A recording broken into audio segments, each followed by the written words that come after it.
બોલો એ જૂના ફોન માં શું ડિટેલ હશે બાપુને ખબર ભાઈ. એટલે એકાદું સ્કેનર મેકો 100-200 નાખો જૂનો ફોન આવી જાય. આજ બિચારા રોતા હતા મારથી જોવાનું નહીં ભાઈ. 5 જણા માર્યા ભાઈ. એમાં સીતારામ બાપુ એકલા બધાને દોડાયા તો એ ઓળખી નથી કે કોણ હતો. પણ મને આ મેટર ખબર છે કેમ માર્યા. મારે વાત થઈ આજે મેં જાણ્યું બધું. એક ભાઈ પાસે જાણ્યું મેં. બાપુ જોતા જ છે કોઈ શેર બેર કરી દીધું છે. બાપુ ને કેમ માર્યા ખબર છે કે જે કામ લોકો 1.5 લાખ રૂપિયામાં કરતા 50-60 માં થઈ જાય તો. અરે બાપુ વેમમાં નહીં રહેતા 36-37 રૂપિયા તમને ધવલના ગ્રુપ વાળા દવાખાના નખાઈ દીધા છે. દવાખાના નખાઈ દીધા બાકી 151 રૂપિયા નહીં મળે મારા વાલા. ગણવાનો મોકો નહીં મળે બાપુ. ટૂંકો ઓમ નમો નારાયણ નમો નારાયણ જય ગિરનારી પર્વતાપાલી. બાપુ આગળ ધવલ ભુવાજીને હારો સાબિત કરવામાં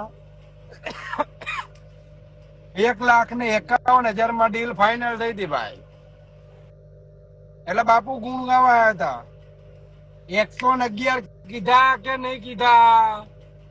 111 કીધા કે નહીં કીધા?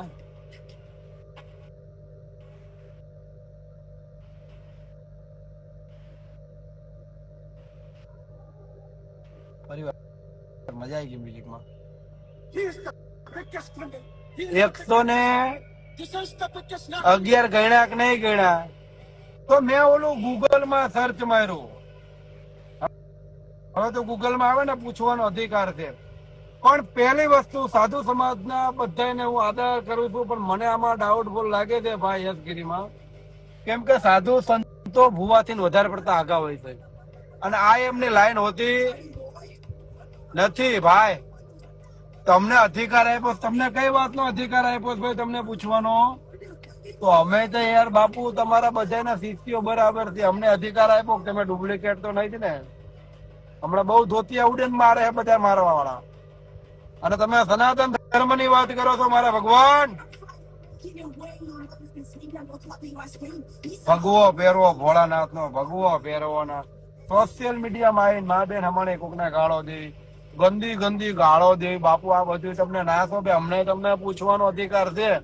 હવે એમ લાગે છે ગાયત્રી ચાલીસા, ગાયત્રી મંત્ર, ખોડિયાર માતાજી નો જાગૃત મંત્ર નથી આવડતો. પણ બાપુ જે ચીટરગીરી ચાલુ કરી હતી એ બોલવાનું ચાલુ કર્યું. ભાઈ ભાઈ આ વાતથી કેટલા સમર્થન છે કે સનાતન ધર્મ નો ભેખ પહેરીને આવીને આવી ગાળો તમે બોલો તો એ ખરેખર સાધુ હોઈ શકે? આમાં એક આ નામાં કોને કે યશગીરી પપ્પુ સાધુ છે કે નહીં, કે સાધુ ઉપર કલંક છે?